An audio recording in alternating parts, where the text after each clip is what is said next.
Riyad As-Salihin, The Gardens of the Righteous, by Imam Nawawi, produced by Respect Graduate School. Chapter 22, Quranic verses, The integrity of those who enjoin good and forbid evil. Do you enjoin upon people devoutness and virtue, but forget your own selves, even while you recite the book, and see therein the orders, prohibitions, exhortations, and warnings? Will you not understand and come to your senses? Surah Al-Baqarah, chapter 2, verse 44. O you who believe, why do you say what you do not do, as well as what you will not do?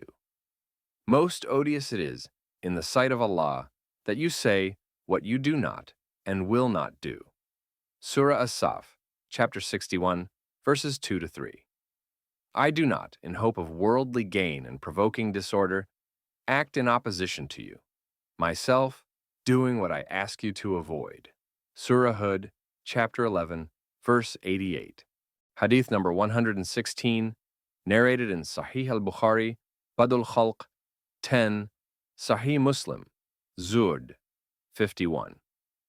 Usama ibn Zayd, may Allah be pleased with him, said, I heard the Messenger of Allah, peace and blessings be upon him, say, a man will be brought on the day of rising and thrown into hell, and the intestines of his belly will come out, and he will be dragged round by them as the donkey goes round the mill.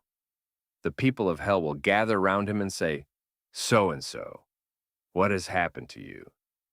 Did you not command the right and forbid the wrong?